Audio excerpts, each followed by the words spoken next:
Okay. Freilich and Hanukkah, one and all. I have a special gift for you tonight also. I'm not handing it out, but at least I'll tell you what the gift is. It's in learning. It's not like a handout or something. Like, here's the keys to a new car. No, none of that. We were learning the Gemara last week. We learned the Gemara already. We made I would call it a first read. Let's go back again and remind ourselves what we've been talking about.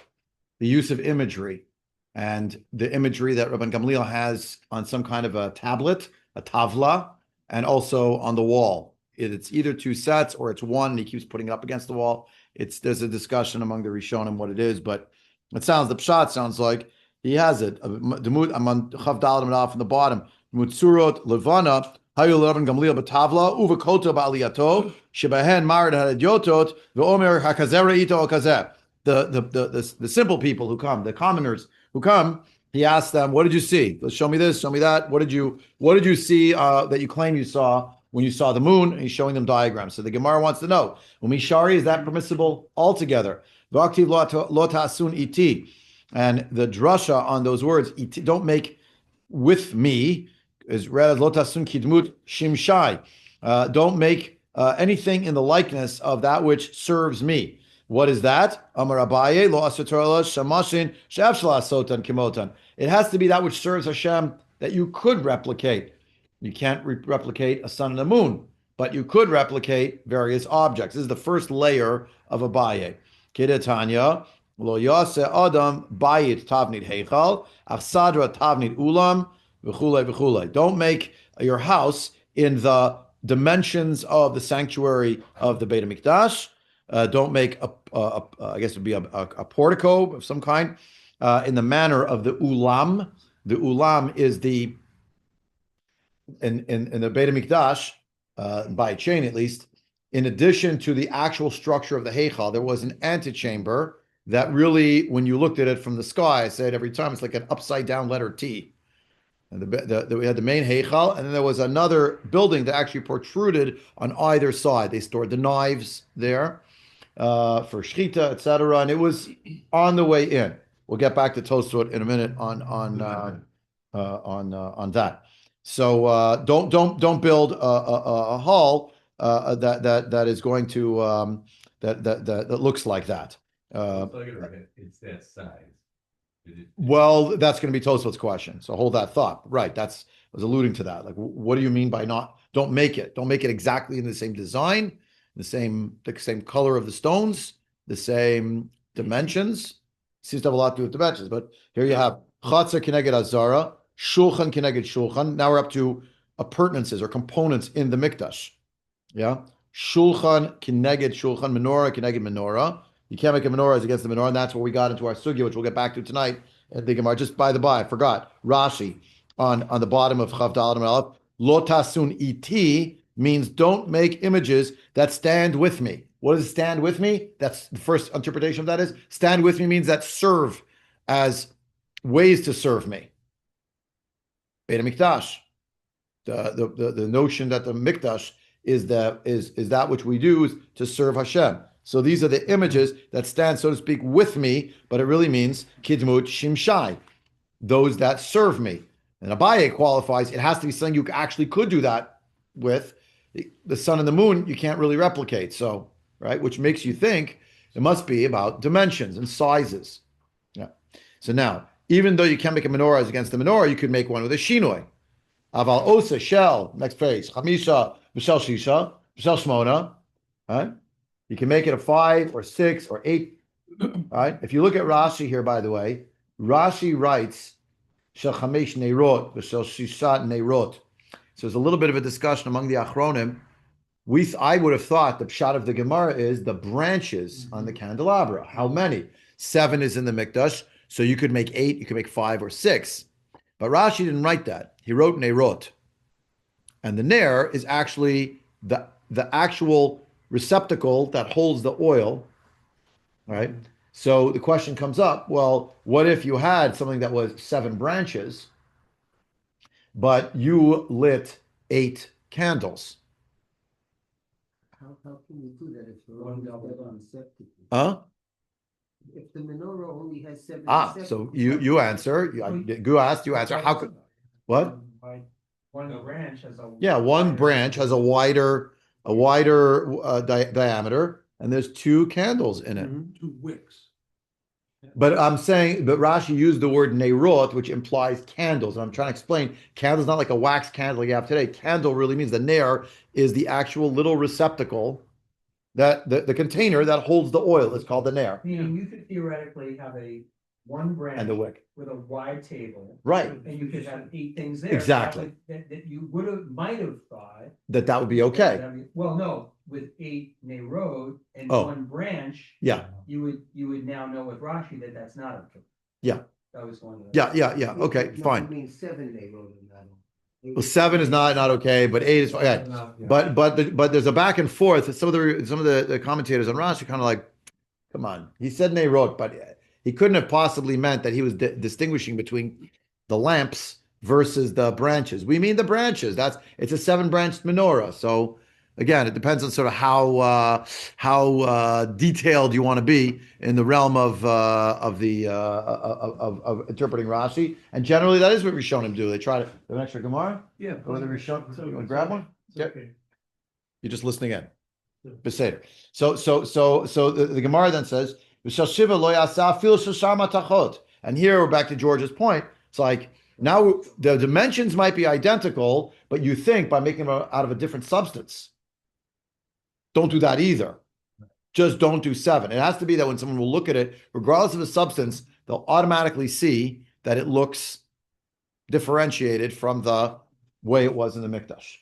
So it's, and if you're going to don't think I could do 7 and change another factor. That's not going to work. By the way, what about the Shulchan? What about the Tavnit Nehech? That's ignored. The Gemara is focusing specifically on the menorah. Apropos, yeah? Everyone has a table. Huh? Everyone has a table. Everyone has a table in their house, right? So it's the question. Yeah. Go back the page before we go further with the menorah, because that's going to be our off-ramp shortly. Look at Tosafot.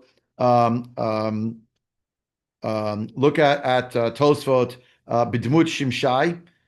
This is Tosafot on the original piece of the Gemara.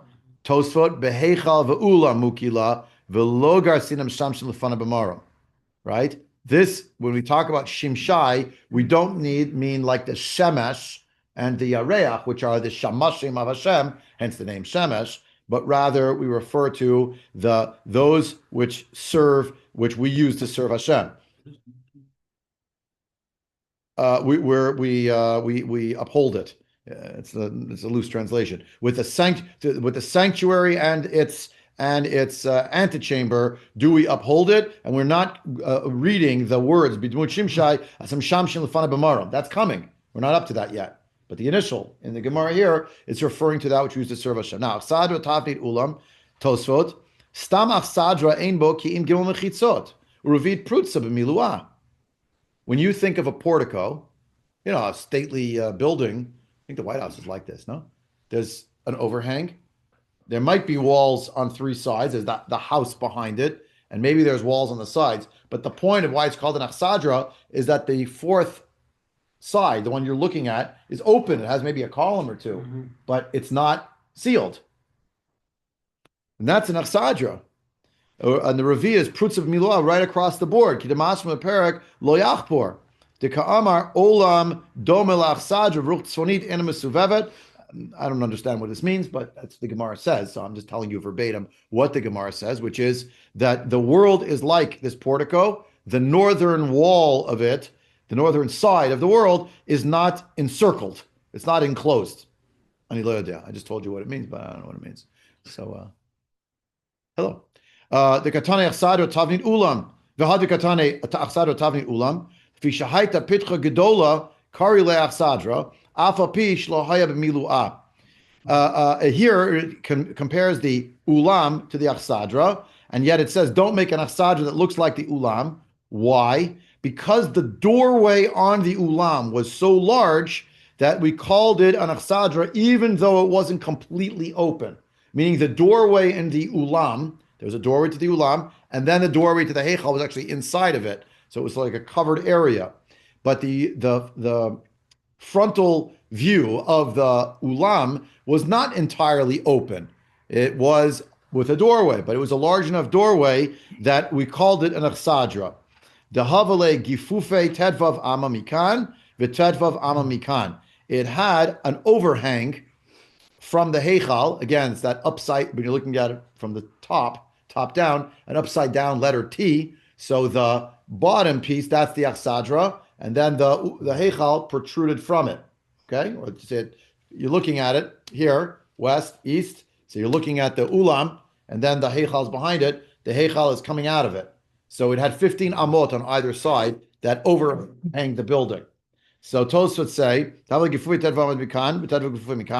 Uchiditznan b'midot, Masachet midot, as we learn it there. V'shem elafisha hayasham beit achalifot v'kotel mafsik b'miluo b'fnim.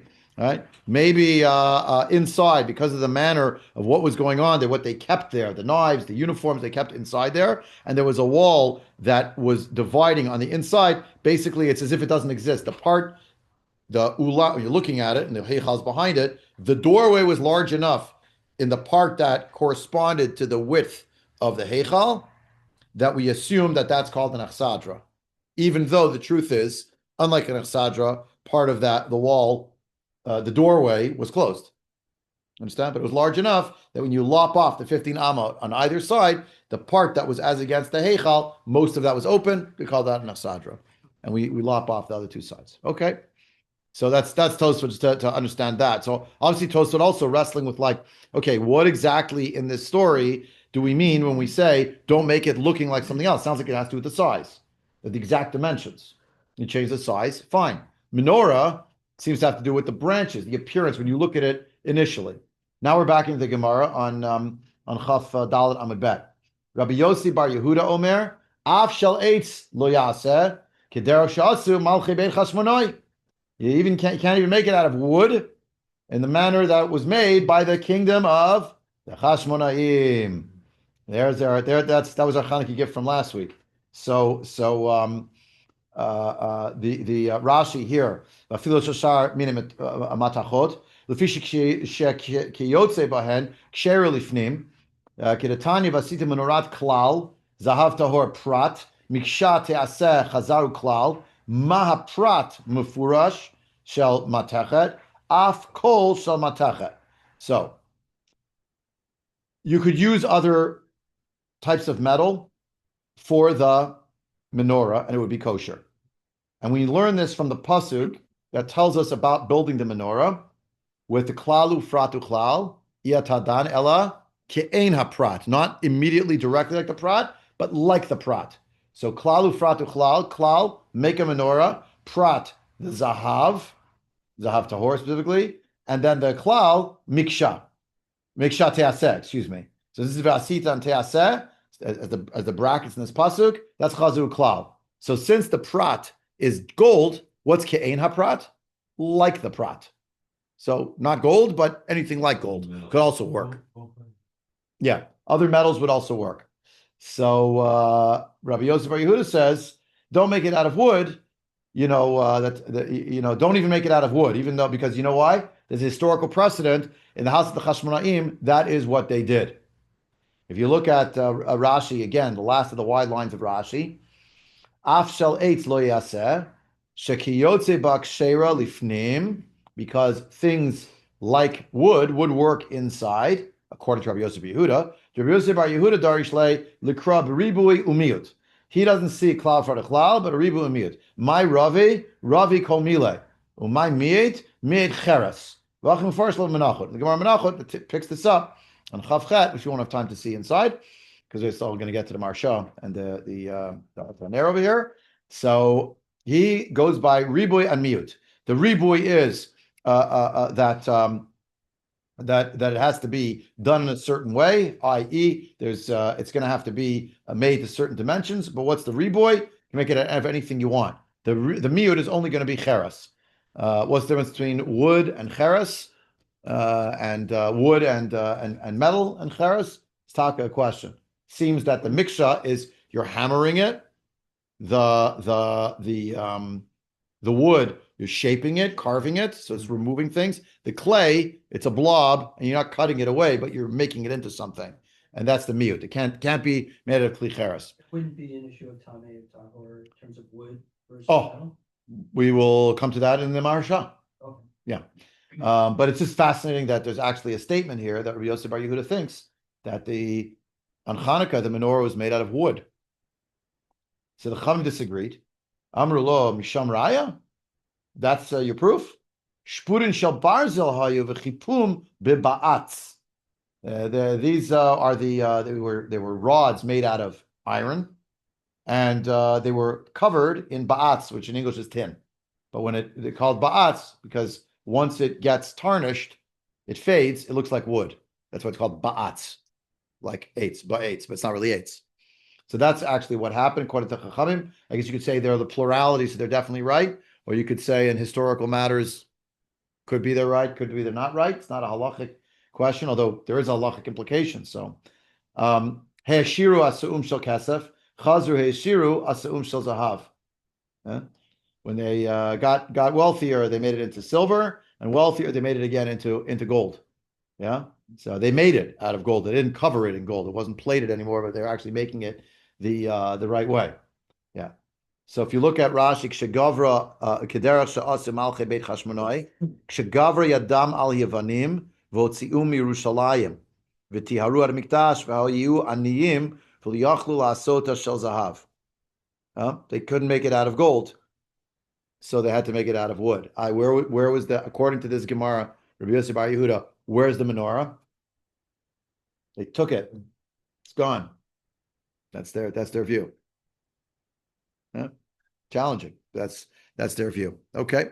Whatever it is, that's as they say. So really a fascinating thing. My chavrusa, I was talking to him about this sugya that I was doing, and he said, do you know the Kloisenberger Rebbe in the Sheila Tshuva Divrei Yatziv has a tshuva on the question of the mitzvah of Su'uda on Hanukkah. There's no mitzvah of Su'uda on Hanukkah. It's not Yimei Mishta V'Simcha, it's Yimei Halav V'Hodah. And you have the Ramah who says, if you sit down and you have a meal and you mention Divrei Torah, you've elevated your meal, it became like a Sudat mitzvah. That's true of any. But it's true of any meal. So why is there like, you know what, we're not legislating? There isn't going to be a Sudat mitzvah. Why isn't there a Sudat mitzvah? And why is there a big focus on milchiks? So everyone knows why, because the story of what happened with Yehudit, the story told, Chazal have the story, it's in outside sources and other versions, that Yehudit, this Jewish woman, has an encounter with Holofernes and severs his head after she feeds him dairy products. Afein hayu ba'oto anes.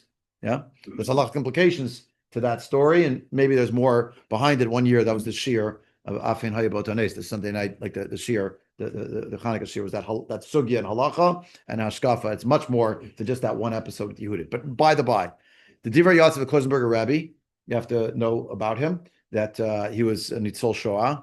He lost his entire family, Kloisenberger, and he was in Union City, New Jersey. There's still Kloisenberger Hasidim there, and he made a vow to the Ribbono Shel Olam when he was in the camps, if he survives, he will move to Eretz Yisrael. He'll build a hospital there for everybody, and it's Laniado Hospital in Netanya. Now, why am I giving you, what do you care about the biography? It's a very nice biography, Rabbi. We don't have a lot of time. He says, you never noticed that in the Rambam, and this actually comes in the Shulchan Aruch as well, but it's really the Rambam's the one who writes it, Pashtu Yadayim B'Mamonam.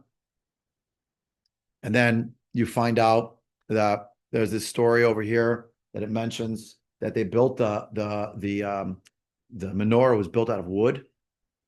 And then he points out these other things that are missing, like there isn't actually a Suda. So how come? Yeah. And the answer is very simply, they couldn't enact a Suda for meat because most Jews after the Hanukkah story were extremely poor. And therefore, there's no legislation about making a Suda.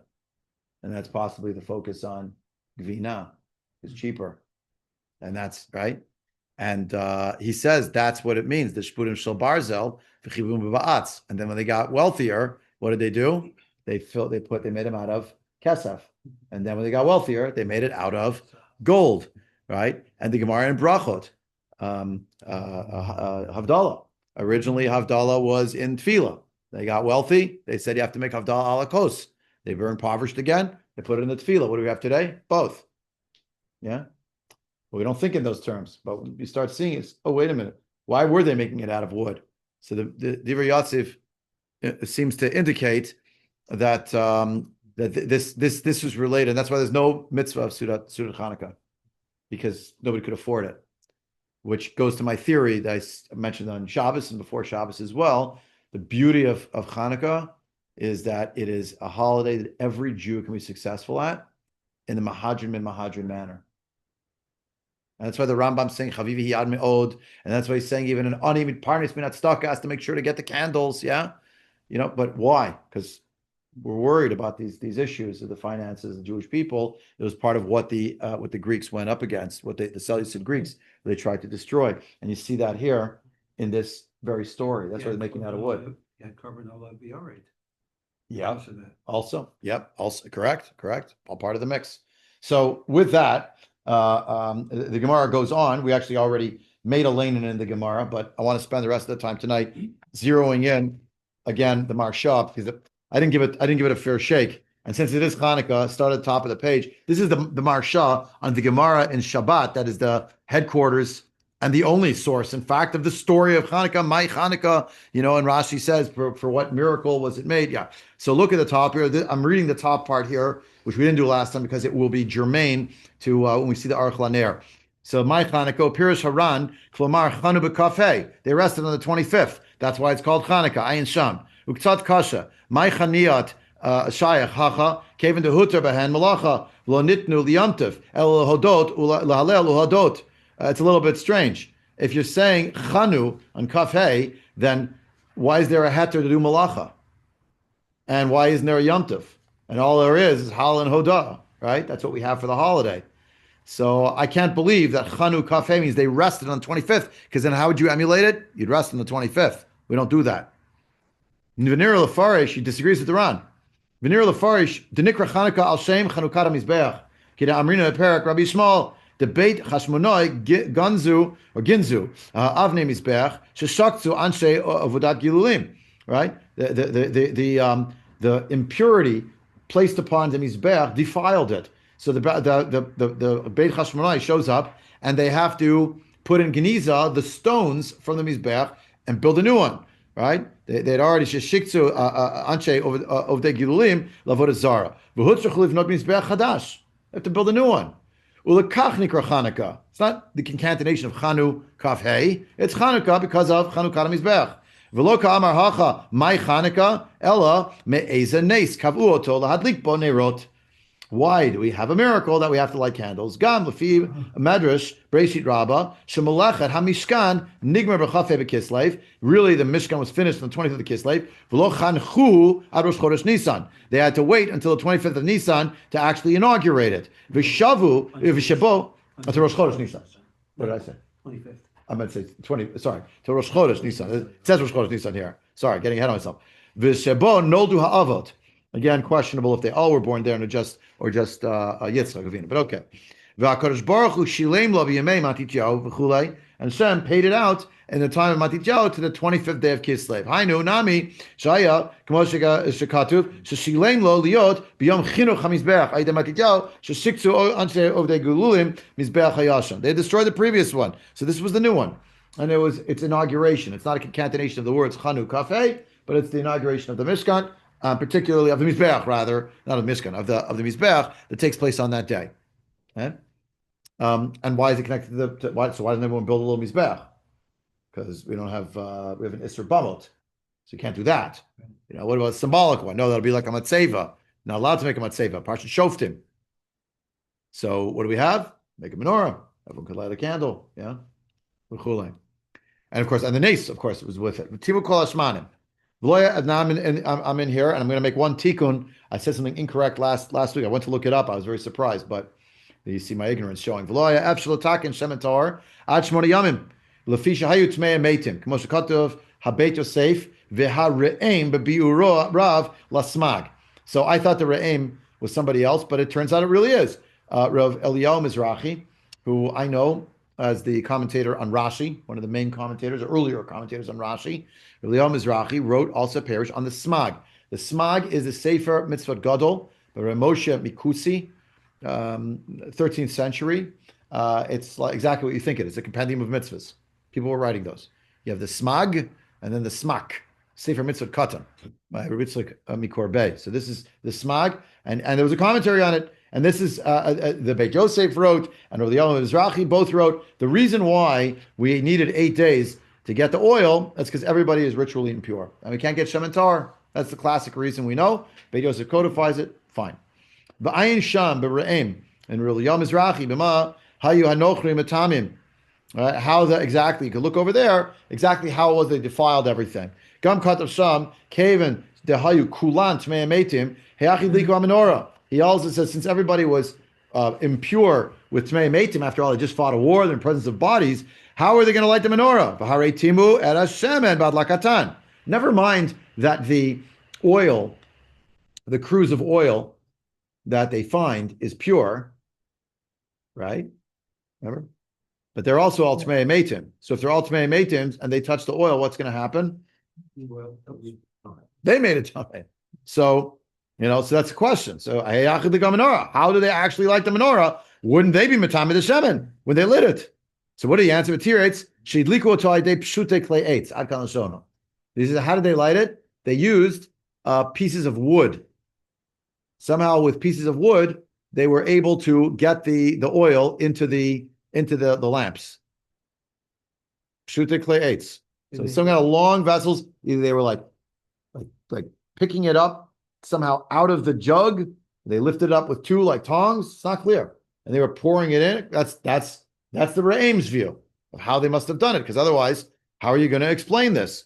How did they actually do this? If they're to make them themselves, and therefore that's why they need 8 days. By the way, if you were at the Hanukkah fair yesterday, it's Beferish, the Hanukkah fair, the Or Torah KCT Hanukkah fair. It's an amazing display from our dear Rabbi Michael Friedman.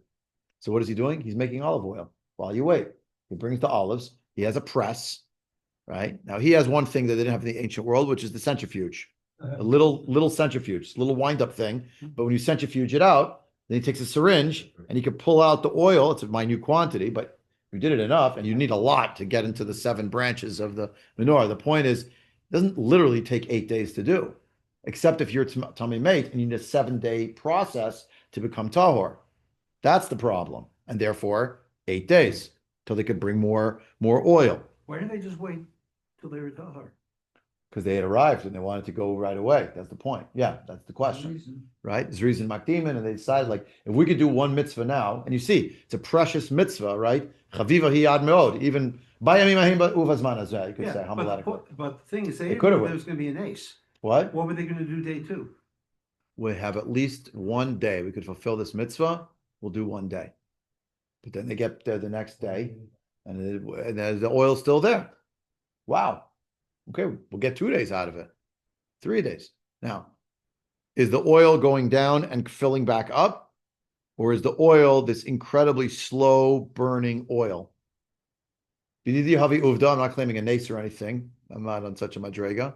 But it's happened to me sometimes that I've woken up early in the morning on Shabbos, sometimes of the year, in the summer particularly. I can go downstairs, and in my dining room, my Shabbos candles are still going from the night before. It's wax.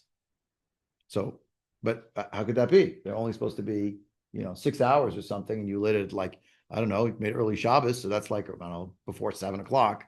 And like 5 in the morning, it's still going. But I've seen it. It's happened. So imagine that, but it goes for 8 days like that. So you say, wow, incredible. Again, is it Kriyat Yamsuf? It's not Kriyat Yamsuf, but against the backdrop of everything that happened to Klal Yisrael, wow, this is amazing. And when's the last day that it doesn't work anymore? Exactly when we got the other delivery of oil. Wow, how could that be? But it's a wink. It's a wink. That's the expression. Yeah. So the Maharsha didn't like this answer. Vein ze maspik. Demikol makom given the kulei tmei metim hayu heach nichnas hamadlik b'mikdash betuma. Where's the menorah? It's in a Beit Mikdash. So how is someone who's tamei walking into the heichal to light the lights? Not allowed to go in there. It's tmei mate. It's a karet. So v'alkein nira dulo hayu kulan tmei metim. Not every single person was tamei mate. For some reason, They just didn't have the oil. Why? I don't know. Because it was a war zone. No one has a Beit Habad. Maybe the Greeks destroyed all. We don't know. It was a 4-day journey to get the oil from the press. Ayin Sham. See the Ran there. Ubezeit Yashev Nami. Masha Hiksha Haraim. The Re'im himself, this answers the Re'im's question. Heachid Lika B'menorah Tmeya. How did they light on a remember we just said the Mizbeach was Tameh. So maybe the menorah is also Tameh. So Ayin Sham. The Hasta, Kavan, Delo Hayu Kulan Tmei Meitim, Hayu Cholim Lasot Menorah Chadasha. If not everybody is Tamei Meit, they found some people who were not Tmei Meitim, they made a new menorah. Describing that they made a new menorah. Machloket if it's made out of iron beams or wood, but they made a new menorah. Okay. The Re'im explained according to his way. He said, no, everybody's Tmei Meit, but he explained, Shahayu Osi Menorah Shel Eitz. They must have made it out of wood. Kidatani bepera kolat slamim. Right? And presumably Rabbi Yossi Omer Shel Eitz. Lo yaseh k'derech she'asu. It's Rabbi Yossi Bar Yehuda. We see in our Gemara, which also in Parakolat Slamim, in Masech Avodah Zarah, don't make it of wood. K'derech she'asu beit chashmonai v'chulei. Ayin Sham. Understand? Mm-hmm. So using this with the wood, why is it made out of wood? Because the Re'im, Rabbi Leah Mizrahi, who thinks everybody was Tmei Meitim, so how are they going to build it? Build it out of wood. The wood is not Shayach L'Tuma. Right. However, V'lo yadati mati kein b'zeh. The Maharsha says, I don't know what he explained. Because the hanitma hamenorah b'negia basiyata gam b'shel eitz. When you touch the wood, it would become tamei. How come? Not planks of wood. But once you shaped it into something, shari hayel menorah beit kibul. It had a receptacle. Where are you going to put the oil? So obviously there's a receptacle. Now if you have a pole, and the pole has a receptacle, that could a container. So now it is Shayach L'Tuma again. So the Maharsha says to the Re'im, I know you want to say the answer is everybody's Tmei Meitim, so therefore that's why they made it out of wood, because it's not Shayach L'Tuma, but that's only when it's unformed. If you make it with a clay kibul, it is Shayach L'Tuma, you didn't solve anything. Yeah? V'ri nami lo ka'amar, dahaya shel eitz, el mishum dahaya beit chashmonai aniyim. The only reason Rabbi Yossi Bar Yehuda said they made it out of wood is because the people of the house of Chashmonai were poor, right? Aniyim az at that time. V'yesh li Yasef lefi darko shehaya menorah shel eitz asuya kvar biyad mishu b'makom acher. If I want to try to explain what Rabbi Leah Mizrahi must have been trying to say, it must be that there was a wooden menorah made by someone who lives elsewhere, v'lo nitma asham, and that person was not tamei, and that menorah was not tamei. They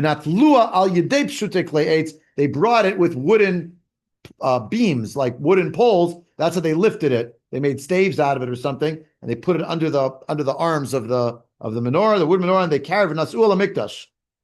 V'tzarich lomar to oto haish she'asa'a kvar ketav na menorah gam b'shel eitz asa'a be'isr l'ri the shel eitz nami asa meriboy dekra v'drosh v'chakor. Yeah, so you have to say that the man, whoever this is, who had made it in his house out of wood, but he violated whatever the halacha was about this, because Rabbi Yehuda said you're not allowed to do that. But the Beit Chashmonai did do that. They didn't really make it. Someone had it in their house who wasn't in the battle, and that's how they must have brought it, because otherwise, how exactly did all this come to be? Yeah? And how was he allowed to make it in his house? How was he allowed to make it in his house? The point was he'd already made it. So it was already done. It was already done, and they were stuck, so they brought it using Pshutik Clay Eitz. Again, this elaborate answer of the Maharsha is to try to prop up Rabbi Leah Mizrahi, but what he seems to be saying between the lines is, I just think not everybody was Tmei Meitim. It doesn't mean every single human being. Lahavdol, maybe not so Lahavdol, not every Jew goes out literally to the battlefield with the dead bodies. Someone's on the homestead, someone's still around, there's still some people. So there was some Kohanim, they told those people, to take care of building the menorah, because there wasn't the menorah, it was taken. According to this rendering, right? It's a question also as well, but let's assume for our purposes that is what happened. Yeah. So there's a better understanding of the Maharsha than we had last time. I went back, I wanted to understand the Mizrahi part a little more. Okay. We have 5 minutes to see the same Aruch now. I feel like it's a rerun. We did this last time. Flip the page, and I'll say Begadol, the Aruch LaNer engages and criticizes the Maharsha. He has his own view. So I'm flying through the beginning because we just read it. It's kind of summary. He's just giving you the summary. So I have where the arrow is. B'gemara, Ayin Bet, B'gemara Kederach Sha'asik Beit Chashmonai. Maharsha, Chidushi Agad Perpam Madlikin, the other side of the page. Have you divir Haraim, Shehiksha, Kevin Dekulam Hayitmei Meitim, Shemitam Zeh, Lo Yichon Lasat Shemen, Ad Chet Yamim, Valkein Hayanes Chanukah Hayach Hayom Madlikin Betahara, Shari Timu Hashem Amenorah, V'tirat Yanti Sha'asu Shal Eitz, V'idlikubo, U'charabi Yosi Bar Yehuda, Dehacha, Ayin Sham. Right? It's basically the answer. Oh, it really was made out of wood, but it wasn't made by them, it was made by someone else, they brought it in. Okay. The Maharsha himself asked a question against this idea. And what did he say? Dakati Kashal Tanakama, the posel b'shel eitz. But the Tanakama said the shel eitz is not good. We saw it in our Gemara also, didn't we? The Rabbanim said to the Chachamim said to Rabbi Yosef Yehuda, no, it wasn't made out of wood. What are you talking about? It was made. It was made out of iron poles, right? V'lachein kada bein l'Tanakama bein Rabbi Yosef Bar Yehuda itan l'meimed lo ha'ef shalahem el b'shirei klei cheres. So ayin sham, and therefore the Maharsha himself seems to be saying, and this is really strange, right? That maybe somehow they made the menorah out of broken pieces of pottery, potsherds. But that's also really weird. How exactly did they do that? And remember, we saw here, you're not allowed to make it out of pottery. So broken piece of pottery, it's not a kli anymore because it's broken. I have no idea what this could have looked like. Were they stacking up little pieces in 7 columns or something? I have no idea. But sorry, Lefarish. Just laying him on the table. Maybe laying him on a table. Yeah, maybe. Kevin, yeah. Is that a menorah? It's not a menorah even. It's a menorah. What we call a menorah, that's just lighting the lights in memory. But in the Beit HaMikdash, it had to be a menorah out of something. I don't know. So puzzle. So he says, "V'tzarich lefarish kavanato." Third line up from the bottom on the right side. Da'afa pi the shalchar is possible kuli alma. Even though it really doesn't work, mikol makom kevin shlei efshar b'inyan acher. Shari gam shel eitz possible tanakama. Lachen asukein. They had no choice. When you have no choice, I'm sure they didn't make a bracha on it, but they did want to do something symbolic. And by the way, I don't want to use the expression from football, but you know what it's called. It's a Hail Moshe. A Hail Moshe. We have a little bit of oil left. Moshe, the schus of Moshe Rabbeinu. We'll do what we can. We're not from Nadav. We'll, like from today's landing, we will light one night is better than zero. It's largely symbolic because we're not going to be able to keep going. Hashem Ya'azor. Hashem Azar. Nisim. Okay. And there you can explain also when they said to him, Misham Raya, Shpurin Shal Barzel, we thought it was like a question, but he writes to hop in the next column, it's very hard to say that really the Chachamim were somehow accusing Rabbi Yosef Bar Yehuda of lying and saying it's made of wood when it wasn't really made out of wood. Right? Usually the words Misham Raya is not rhetorical, like, is that your proof? But rather, and here is a proof to what you just said. That's not how we read our Gemara, but generally that is what it means. Shepsul Raya Divreichem, Shepsul Shal Eitz, Kamashkata B'Sifrei Sukkah. Raya Hizu. What proof is it? Al pi haniskar la'el yeshlom devadei emet haya she'asu shel eitz b'mei Chanukah she'adayin hiyu tmei metim mishum tuma umizeh chiach Rabbi Yosef Bar Yehuda the shel eitz kasher dim lokein echid liku b'shel eitz. If they weren't allowed to make it out of wood, so then why would they have made it out of wood? Obviously, it was possible. It's very, very forced, says the Aruch LaNer, to claim that when you have no other choice, you could be machshir something that otherwise is possible for the menorah. You still have to make a menorah.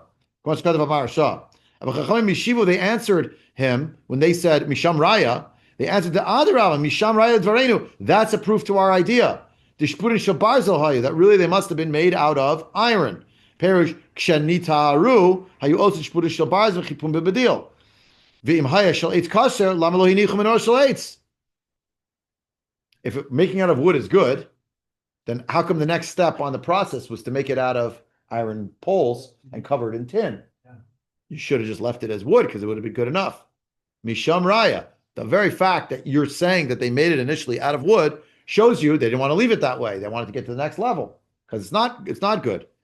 Ella al korchach dishal eitz pasul We made Hanukkah, rak mipnei chag hidliku ba. They were stuck, and so they lit with something that was puzzle. It's not good, meaning built out Out of wood, right? Okay. Doesn't work. But and that's what he's saying over here. Al korchach the shel eitz puzzle. We made Hanukkah rak mipnei chag hidliku ba. They made a compromise. I always thought the Maharsha, they were doing, and what could they do? But they realized the symbolic import, presumably, of being back and lighting the torch. Adiyom Azel, Lahavdol, from the culture that we fight against. They have a torch. The lighting of the torch, the passing of the torch. So that's that. Our torch is the menorah. Kamashakatav Maharsha, Avoshacher is Vadai Pasul. Rabbi Yosef Bar Yehuda, Yishlomid Lo Pali Gal Chachamim. He's not really arguing with the Chachamim in this Gemara. Shachar Kach Asus Shal Barzel, that later on they made it out of iron. He thinks no, but the fact that they made it initially out of wood means it must have been kosher according to somebody. So the argument between the two of them is not factually, did they ever make it out of wood or not? Everyone agrees they initially made it out of wood. The question is, when they did that, was that because of its symbolic import or because they were actually Mekayim the mitzvah? The Chachamim want to say the fact they moved to the next level shows that really the initial wooden one was no more than a symbolic act, but was not actually fulfilling the mitzvah, being kind of the mitzvah of LaNer in the Mikdash. According to Rabbi Yosef Bar Yehuda, they were kind of the mitzvah, but just like they went from silver to gold, and they went from iron to silver to iron, tin plated iron to silver to gold, so the wood was also on the line. It's just earlier on. The truth is, and yet he did ask a question against what the Re'im wrote. It's in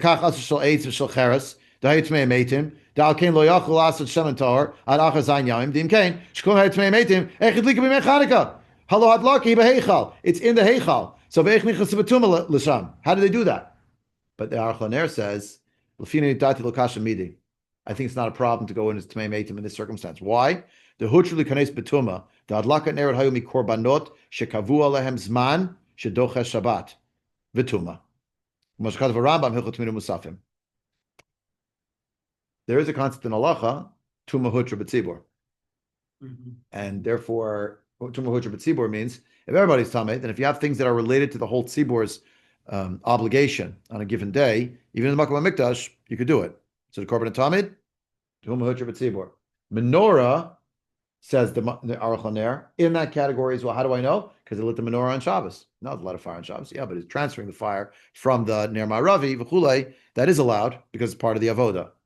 And therefore, Tumah Hujah B'tzibor would allow them to go inside to light it. And he quotes the Rambam in this. The fact that the Greeks defiled all of the oil, with tumat mate, it's Hujah B'tzibor. But too much sheretz and nevela, where you take a carcass of some kind of an animal or of a sheretz and you let it go on these things, that will defile it immediately. There's not a too much mate that was on the oil and on them, but too much sheretz and nevela. Im rak mishum tumat mate. Got it? So according to this, now I think this is a stretch. I may be misunderstanding LaNer. It seems to be saying, why do you make the oil in one day? You don't need 8 days. You do it in one day. So you can answer like the Ran. No, the nearest oil presses that still existed. Again, it was a war, years of a war, a lot of destruction. It was a 4-day journey away, there and back, and no one was delivering it. No deliveries. There's no courier. It was a war. So then stop, go get the oil, bring it back. It took that amount of time. But if you want to say they could have made it there, so make it in one day. So you say, what about Tumat Mate? If the only issue was Tumat Mate, Tuma Hutra B'tzibor. Since you need the oil in order to light the menorah, you can make the oil even in a state of Tumat Mate. I'm cautious about this. I may be misunderstanding the Aruch LaNer. How far back does it go? That's already a Hechsher mitzvah. That's not the actual avoda. That's the Hechsher. So if it was Shabbos, could you make the oil on Shabbos to use in the menorah to light it on Shabbos? I don't think so. Rabbi Eliezer holds that way. And Rabbi Eliezer the Mila. You could boil the water on Shabbos that you're going to use, or sharpen the knife that you're going to use for the Mila. But we don't pass him like that. We say the Machshirei Mila is not Dochel Shabbos. So is the avoda going to be Dochel Shabbos? I'm just not sure. Okay. Anyway, all right. V'lached al korchach tzarich lomar shlo ya'efshel lahem k'mo shekatav b'Maharsha perek bam medlikin b'shem Haran. That's the 4 days. Therefore, he says it must be because the 4 days was the problem, and that was the issue. That was why they didn't have the oil. V'lached lo kasha eichid liku harei timu hamenorah Kevin shlo ayukan rak tumat mate. Shehudra b'tzira tzarchin al rein v'amarsha.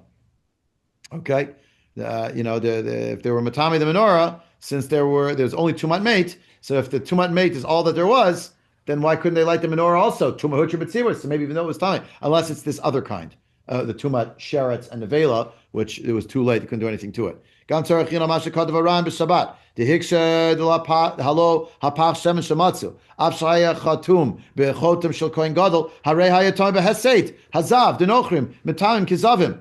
B'tiritz dal korach lamatzu oto dim lo kain hayu apotchim oto ayin sham. So how do you know that the oil that was in the flask? The Ran explains, and Tosafot backs this up as well in Sechet Shabbat. If it would have even been jiggled by the goy, by the like zavim, and it would have made a tameh, so it must be they didn't find it. So he says, "V'kashali halamas shenochrim etamim kizavim whom yudched davar shegazru bobayom shegavru Beit Shammai al Beit Hillel." They lived much later. That's one of the gezerot of Beit Shammai Beit Hillel. When Beit Shammai overtook Beit Hillel, the famous day that's described in the Gemara Masechet Shabbat, 18 decrees, and that was one of them. And you look in the Rambam Hilchot Melachim u'Milchomotayim. That's when it happened. They were much earlier. It must be literally they put rodents and different kinds of animals and carcasses on it, and that was the problem. That's why it had to be hidden. Why is that even a question? Katvu gamkin kedivri aran. Rakshosifu im az kvar gazru ala nachrim shiu kizavim ayin sham. Shinir shni stop kubezeh. Aval yadati echye safek came to miyod chadavarhu. Basically, the Ran is left with like the Aruch and this whole thing, because the gzeira against the nachrim being tumat zav was not the time Beit Shammai Beit Hillel, but other mefarshim I didn't give you say no, that's not a good challenge. Really, the original gzeira was much earlier. The only thing that the Chachamim brought. Beit Shammai brought in terms of the Yud Chet Gzerot, where they made that the Nochri touching things like oil is the Tamei Kizavim was from a 9-year-old boy and onward. Before that, it was only Gedolim, and they lowered it to 9-year-olds as well. Okay, I'd count for tonight. I have kids coming to my house in less than 5 minutes. I better go.